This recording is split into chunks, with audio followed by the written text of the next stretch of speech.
antara bentuk pemenuhan hak Allah Subhanahu wa taala yang paling tinggi. Di antara para ulama menyebut ilmu ini sesuatu yang berkaitan tentang hak Allah Subhanahu wa taala yang akan kita sebutkan adalah fiqhul akbar, adalah pemahaman atau ilmu fikih yang paling besar, di mana seorang dia mengenal Allah Subhanahu wa taala, dia mengenal penciptanya, dia mengenal nama-nama dan sifat-sifat Allah Subhanahu wa taala, yang dengannya akan menimbulkan perasaan untuk mengagungkan Allah Subhanahu wa taala, yang dengannya dia akan menyandarkan diri kepada Allah Subhanahu wa taala dengan sebenar-benar penyandaran. Dengan mengenal Allah Subhanahu wa taala melalui nama-nama dan sifat-sifatnya, akan timbul perasaan cinta kepada Rabbul Alamin, pencipta alam semesta, pencipta kita semuanya, Allah Subhanahu wa taala. Dengan mengenal Allah Subhanahu wa taala melalui nama-nama dan sifat-sifatnya, akan timbul pula perasaan takut kepada hadirin. Seseorang yang merasa takut kepada Allah Subhanahu wa taala, yang menimbulkan berikutnya taat tunduk, dia berusaha untuk menjauhi berbagai macam kemaksiatan. Dia berusaha menjauhi berbagai macam larangan Allah Subhanahu wa taala. Dengan dia mengenal Allah Subhanahu wa taala juga akan menimbulkan perasaan berharap yang dia tidak berharap dengan seorang makhluk melainkan Allah Subhanahu wa taala. Oleh sebab itu Allah Subhanahu wa taala menyebutkan dalam Al-Qur'an, "Walillahil asmaul husna fad'uuhu biha." Dan Allah Subhanahu wa taala memiliki nama-nama yang baik. Allah mengabarkan dirinya memiliki nama-nama. Nama-nama tersebut seorang hamba yang beriman, yang benar-benar ingin menjadi hamba Allah yang hakiki, yang ingin memenuhi hak-haknya Allah Subhanahu wa taala, memenuhi kewajibannya sebagai seorang hamba, dia harus mengenal Allah Subhanahu wa taala. Kemudian Allah perintahkan fad'uuhu biha, hendaknya engkau berdoa, kalian lakukan doa kalian dengan menggunakan nama-nama Allah Subhanahu wa taala. Tetapi para hadirin, bagaimana seorang yang akan mengenal kepada tingkah yang Allah Subhanahu wa taala inginkan? Dia menggunakan nama-nama Allah Subhanahu wa taala sebagai bentuk doanya kepada Allah Subhanahu wa taala. Bagaimana cara dia bisa berdoa? Ada kata dia tidak berusaha untuk mengenal nama-nama dan sifat-sifat Allah. Bagaimana cara dia bisa dengan benar menggunakan nama-nama dan sifat-sifat Allah itu dengan benar, kalau saja dia tidak mempelajari nama-nama dan sifat-sifat Allah tersebut? Bagaimana dia bisa menimbulkan rasa cintanya kepada Allah Subhanahu wa taala, harapannya yang menunjuk tinggi hanya kepadanya? Bagaimana dia bisa tunduk kepada Allah Subhanahu wa taala secara hakiki, kalau seandainya dia tidak bersemangat untuk mengenal nama-nama dan sifat-sifat Allah Subhanahu wa taala? Oleh sebab itu para hadirin, pada kesempatan Jumat dan di pengajian keberkahan ini, insyaallah taala kita akan membahas satu sifat dan juga satu nama dari nama-nama Allah Subhanahu wa taala, As-Salam. Allah Subhanahu wa taala menyebutkan dalam Al-Qur'an, "Wallahu alladzi la ilaha illa hu al-malikul quddus as-salamul mu'minul muhaiminul azizul jabbarul mutakabbir subhanallahi amma yusyrikun." Kata Allah Subhanahu wa taala, "Wallahu alladzi la ilaha illa hu." Dia Allah Subhanahu wa taala. Tidak ada sesembahan yang berhak untuk disembah kecuali Ia. Dan di antara nama-nama yang disebutkan, "Wallahu alladzi la ilaha illa hu al-malikul quddus salam." Allah sebutkan dialah Al-Malik, dialah penguasa, dialah raja di raja. Kemudian Kudus, dialah yang suci, tersucikan dari berbagai macam keburukan-keburukan, tersucikan dari berbagai macam kekurangan-kekurangan. Dialah Allah Subhanahu wa taala yang maha sempurna. Kemudian Allah Subhanahu wa taala menyebutkan berikutnya as-salam. Dialah as-salam. Dialah pemilik dari keselamatan. Yang kemudian ditafsirkan oleh Imam Abu Bakar bin Arabi rahimahullah taala, makna dari as-salam, Dzussalam. Allah Subhanahu wa taala pemilik dari keselamatan. Dalam hadis Nabi sallallahu alaihi wasallam yang diriwayatkan oleh Abdullah bin Mas'ud radhiyallahu taala anhu, yang diriwayatkan oleh Imam Al-Bukhari dan juga Imam Muslim muttafaqun alaih, bahwasanya Rasulullah sallallahu alaihi wasallam menyebutkan innallaha huwas salam. Sesungguhnya Allah Subhanahu wa taala dia adalah as-salam.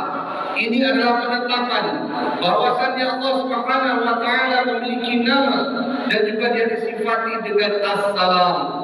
Begitu pula diriwayatkan oleh Imam At-Tirmidzi dari sahabat Thawban dan juga Aisyah, yang diriwayatkan oleh Imam Muslim, bahwasanya Rasulullah sallallahu alaihi wasallam mengajarkan kita sebuah ucapan zikir setelah ba'da salam, Allahumma antas salam wa minkas salam wa ilaika ya'ud salam. Kemudian juga dalam hadis yang lain, tatkala Allah Subhanahu wa taala yang menyebutkan dikabarkan oleh Nabi sallallahu alaihi wasallam, as-salam ismun min asma'illah ta'ala wada'ahu Allah fil ard fafshu bainakum. Kata Nabi sallallahu alaihi wasallam, as-salam ismun min asma'illah ta'ala. As-salam itu adalah nama dari nama-nama Allah Subhanahu wa taala. Allah berikan itu, ajarkan hal tersebut karena nama-nama dan sifat-sifat Allah itu banyak. Dia hanya sedikit yang diajarkan kepada kita. Ya, maka diberikan itu ke bumi. Maka kalian gunakanlah as-salam itu untuk memberikan salam antara satu dan yang lainnya. Para hadirin, apa makna as-salam? Sebagaimana yang telah disebutkan, bahwasannya Al-Imam Abu Bakar Ibnu Arabi menyebutkan as-salam salam. Al-Imam Ibnu Qayyim rahimahullah menyebutkan pemaknaan as-salam ini lebih mendalam. Beliau mengatakan as-salam itu isbat, itu adalah penetapan bahwasannya Allah Subhanahu wa taala adalah Maha Sempurna. Dialah pemilik keselamatan. Dia sempurna dari sisi perbuatan. Dia sempurna dari sisi ucapan. Dia sempurna dari apa yang dia takdirkan, apa yang syariat dia turunkan. Allah Subhanahu wa taala dia memiliki kesempurnaan. Kemudian al-aks, kebalikan dari itu, bahwasannya Allah Subhanahu wa taala tersucikan dari berbagai macam kekurangan. Apakah itu perbuatan, apakah itu ucapan, apakah itu bentuk syariatnya, apakah itu dari bentuk takdir yang Allah Subhanahu wa taala yang canangkan, atau apa yang Allah Subhanahu wa taala berikan kepada hamba-hamba.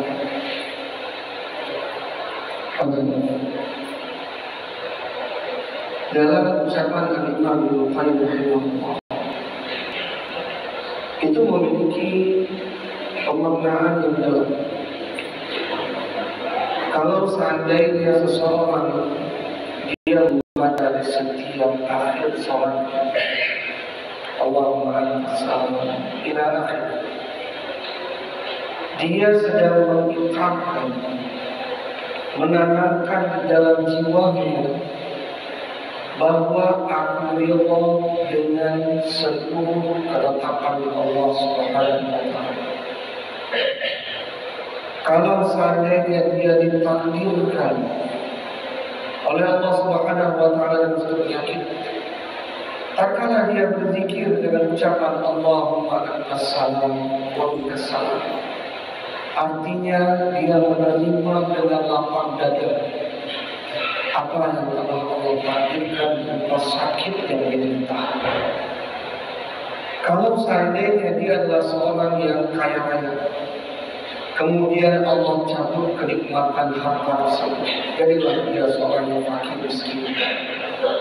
Tatkala dia sedang membaca Allahumma antas salam wa minkas salam wa ilaika ya'ud salam, maka dia sedang mengucapkan aku ridha dengan seluruh ketetapan dan takdir dari Allah Subhanahu wa taala. Para hadirin, ini adalah pemaknaan yang penting. Kita sering sekali mengucapkan satu kalimat. Kita menggunakan nama-nama dan sifat-sifat Allah Subhanahu wa taala dalam kalimat tersebut. Diajarkan oleh Rasulullah. Kita kemudian mengamalkannya. Tetapi kita tidak mengamalkan sebagaimana dengan mestinya.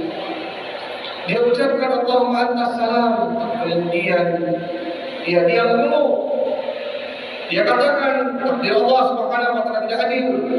Ada si kaya dan ada si miskin. Ada si sehat dan ada si sakit. Tidak ada yang diberikan anak banyak, sedangkan aku tidak diberikan anak yang banyak. Padahal ucapannya, lisannya membantah seluruh hal tersebut. Allahumma antas salam wa minkas salam wa ilaika salam. Dan perintah menggunakan ini bahagia. Bukan cuma dalam masalah zikir, sebagaimana telah sebutkan, tapi anjuran penyebutan ini Allah Subhanahu wa taala perintahkan. Contohkan dalam berbagai ayat dalam Al-Quran. Nabi sallallahu alaihi wasallam perintahkan kita pula untuk saling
yang diperintahkan oleh Nabi Sallallahu Alaihi Wasallam untuk menimbulkan kecintaan satu saudara dan saudara lainnya. Kalau seandainya dia adalah hadiah, benar. Hadiah itu akan menimbulkan perasaan cinta antara satu saudara dan saudara yang lainnya. Kepedulian, benar. Itu adalah tebakan-tebakan mereka. Tapi Nabi Sallallahu Alaihi Wasallam menyebutkan satu kalimat, Afshus salam bainakum. Sebarkan salam di antara kalian. Perhatikan para hadirin. Kenapa menyebarkan salam? Itu bisa menghilangkan atau bisa menimbulkan rasa cinta. Mengapa salam itu nantinya kalau kalian sudah cinta akan menimbulkan keimanan? Karena kita menimbulkan para hadirin. Orang yang sering menyebutkan salam itu dalil dia punya keimanan dalam hatinya. Kenapa tidak seperti itu? Karena ternyata makna salam yang disebutkan oleh Nabi Sallallahu Alaihi Wasallam dipraktekkan oleh para sahabat. Dia sedang mendoakan saudaranya, Assalamualaikum warahmatullahi wabarakatuh. Dia mendoakan satu yang lainnya. Apa maknanya? Dia mendoakan saudaranya agar mendapatkan keselamatan. Dia mendoakan semoga oleh Syekh Utsaimin rahimahullah. Yang kedua, dia berdoakan agar saudaranya itu mendapatkan kasih sayang Allah Subhanahu wa taala. Dari bahasa itu pula dia berdoa kepada Allah agar saudaranya yang dia ucapkan salam itu terhindar dari berbagai macam bahaya. Ya Allah, artinya misalnya diucapkan salam itu apa maknanya? Ya Allah, berikanlah keselamatan pada sebulan. Ya Allah, kasih sayangilah dia. Ya Allah, jagalah dia dari berbagai macam bahaya. Disebutkan oleh para ulama. Kalau seandainya ini dilakukan oleh seorang yang beriman, yang memahami apa yang dia ucapkan, akan hilang padanya itu hasad, akan hilang padanya itu dengki, hilang iri, hilang perasaan marah. Bagaimana marah kau mendoakan saudara? Bagaimana kau dengki? Ya dengki itu engkau menginginkan nikmat seorang itu hilang. Sedangkan kau doa, ya Allah lindungi lagi. Bagaimana kau akan iri? Ternyata yang kau ucapkan itu adalah doa kepada tetanggamu, kepada saudaramu. Maka seandainya dia paham, akan timbul perasaan cinta kepada satu yang lain. Karena kita di masa-masa sekarang ini sangat membutuhkan doa antara satu saudara dan saudara yang lain. Nabi Sallallahu Alaihi Wasallam bahkan menyebutkan hadis nas, ya orang yang paling berkekurangan termasuk al-nas man al-qalu besar. Siapa orang yang paling kikir? Anda mau tahu siapa orang yang paling bakhil di dalam agama? Dia yang paling bakhil terhadap salam. Dia tidak mengucapkan salam, padahal bertemu dengan saudaranya antara satu dan yang lainnya. Kalau kita tahu para hadirin ucapan yang Allah Subhanahu wa taala sebutkan kepada orang-orang yang beriman dan kalau masuk dalam surganya, Allah katakan dalam surat Az-Zumar, wasiqal ladzina taqaw rabbahum ilal jannati zumara hatta idza ja'uha futihat abwabuha wa qala lahum khazanatuha salamun alaikum tibtum fadkhuluha khalidin. Allah sebutkan apa ucapan ahli surga kepada ahli surga lainnya. Makhluk-makhluk yang ada di surga menyambut kedatangan manusia yang kemudian diselamatkan oleh Allah dari neraka. Maka dibukakan pintu surga tersebut, para penghuni atau makhluk yang telah Allah ciptakan dalam surga itu akan dikatakan salamun alaikum, keselamatan atas keluarga. Perhatikan apa yang diajarkan oleh Nabi dan apa yang diajarkan oleh Rasulullah SAW. Bukan ucapan ketemu kita itu semoga Allah ampuni kamu, atau ucapan kita ya semoga Allah berikan rezeki kepadamu, atau semoga Allah menjaga. Allah menginginkan kalimat assalam. Anda bisa bayangkan kalimatnya? Anda bisa rasakan kenapa Allah menginginkan assalam? Karena terkandung banyak pemaknaan. Bukan cuma kasih sayang, bukan cuma perlindungan, dia bukan cuma seorang dia mengharapkan keselamatan. Ketiga hal ini terkumpul pada kalimat assalamualaikum.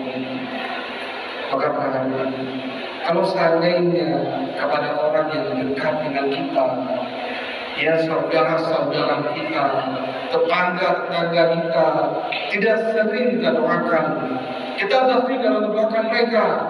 Dalam ucapan salam ini sulit, apalagi berdoa. Ya tatkala selesai dalam sholat kita, berdoa tatkala kita sedang sujud kepada Allah Subhanahu wa taala, maka itu kata Nabi sallallahu alaihi wasallam min abdalin nas, orang yang paling kikir. Astagfirullah, innahu